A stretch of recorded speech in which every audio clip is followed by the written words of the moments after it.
अगर कोई horror show बना रहा है तो उसको पहले खौफ देखनी चाहिए, स्मिता सिंह से कुछ सीखना चाहिए, फिर उसको हॉरर मूवी बनानी चाहिए। नहीं तो तुम्हारे सामने भूल भुलैया 3 जैसी टट्टी परोस दी जाएगी और तुम उसी में खुश हो जाओगे कि भाई साहब यही हॉरर है, कि यही देखने को मिल रहा है। अगर तुमने ये सीरीज देख लिया और खास करके अगर तुम एक फीमेल हो तो तुम 2 दिन तक रोने वाली हो भाई, 2 दिन तक तुम्हारे आंसू नहीं सूखेंगे। ये ऐसी वेब सीरीज है। सीरीज के प्लॉट से शुरुआत करते हैं। तो स्टार्टिंग में होता क्या है कि एक मधु नाम की लड़की रहती है जो कि दिल्ली आती है अपने शहर से, और वहाँ पे वो शिफ्ट होना चाहती है। उसके पास बजट वगैरह नहीं होता है तो उसको एक हॉस्टल में रखा जाता है, मतलब वो हॉस्टल में रहने चली जाती है। हॉस्टल के कमरे नंबर 333 में वहाँ पे जा कर के उसके साथ हॉरर एक्टिविटीज़ होना शुरू हो जाती है। वो चीज़ें नोटिस करने लगती है आसपास में, जो कि और भी ज़्यादा मतलब एक मेंटली डिस्टर्बिंग चीज़ होने लगती है उसके साथ। देन अगेन जब वो बाहर जाता है, मतलब जब वो बाहर जाती है तो उसके साथ कैसा क्या दिल्ली में लोग बिहेव करते हैं, ना ही उसके साथ ही बट बहुत सारे कैरेक्टर्स के साथ ऐसा दिखाया गया है कि उसके साथ जो पेट्रियार्की वाली सिचुएशन है वो सारी चीज़ें दिखाई गई है। एक बेटा अपनी माँ के साथ बिहेव कैसा करता है, पति अपने मतलब पत्नी के साथ कैसे बिहेव करता है, ये सारी चीज़ें दिखाई गई जाती हैं। इतना ब्रूटली ऑनेस्ट चीज़ें दिखाई गई है, इतना ब्रूटल चीज़ें दिखाई गई है कि तुम्हारा दिमाग घूम जाएगा।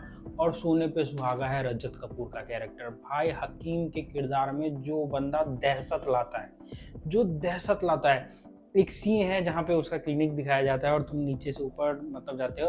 वैसे तो मैं बोलूँगा कि सिनेमेटोग्राफी ही बहुत सॉलिड है, कि कहीं भी एक ऐसा सीन नहीं दिखेगा तुमको जहाँ पे तुमको लगेगा कि यार मूड लाइट हो गया। इतना हॉरिफाइंग चीज़ें चलती है, मतलब एपिसोड 1 से लेकर के एपिसोड 8 तक, कि तुमको ऑन द एज रखेगा कि अब क्या होगा, अब क्या होगा।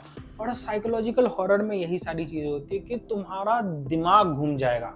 मतलब जैसे जैसे रजत कपूर का कैरेक्टर इवॉल्व होता है, खास करके उन्होंने जो एक्टिंग की है, जिस वे में वो बात करते हैं, जो सारी चीज़ें वो बोलते हैं, जैसा उनका चलने का तरीका है, जो कैरेक्टर्स के शॉट लिए गए उनके एंगल की, मतलब अगर तुमको कैरेक्टर को बड़ा दिखाना है तो थोड़ा सा लोअर एंगल शॉट वो लेते हैं। और उसमें जो उनका एकदम विशाल का शरीर ऐसा लगने लगता है, वो और हॉरिफाइंग लगने लगता है। Mind you, he is not the most terrible character in the web series. इनसे भी खतरनाक एक कैरेक्टर है जिनको देखने के बाद तुमको लगे कि भाई पहले इसको निकालो इससे और इसको पीटो जम करके। इतना घटिया कैरेक्टर है वो, और इतने अच्छे से प्ले किया है उस कैरेक्टर ने। उस कैरेक्टर का नाम नहीं पता, मतलब एक्टर का नाम नहीं पता है, तो उन्होंने क्या ब्रिलियंटली प्ले किया है इसको। मज़ा आ जाता है, मतलब एक एक चीज़, एक एक मतलब फ्रेम तुमको डिप्रेशन में डालने लगेगा भाई, इतना बेहतरीन है।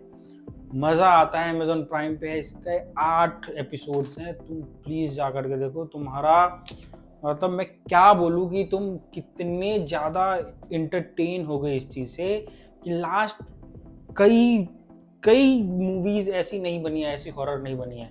हॉरर को ट्रूली रीडिफाइन किया गया है इसमें। कोई भी एक्सेसरी जंप कट्स या फालतू का कुछ चीज़ें घुसा देना या ई वाली आवाज़ें कुछ नहीं, एकदम सिचुएशनल हॉरर है इसमें। चीज़ें जो घटती है कैरेक्टर के साथ, मधु के कैरेक्टर के साथ, वो इतना हॉरिफाइंग लगेगा तुमको। निर्भया केस पे इतने तगड़े तरीके से हाईलाइट डाला गया है इसमें, मज़ा आ जाता है देख करके। One of the most terrifying web series in recent times. तुम देखो, तुमको मजा आएगा। तो आज के वीडियो में इतना ही। Thanks for watching this video को लाइक, चैनल को सब्सक्राइब कर देना। मुझे सोशल मीडिया पे फॉलो कर लो, लिंक तुमको डिस्क्रिप्शन में मिल जाएगा। मिलते हैं किसी और मजेदार वीडियो में किसी और मजेदार रिव्यू के साथ। तब तक तुम अपना और अपनों का ध्यान रखना, और मुझे कमेंट में ये भी बताना कि तुमको ये वेब सीरीज देखने के बाद कैसी लगी। तो thanks for watching, take care, bye bye.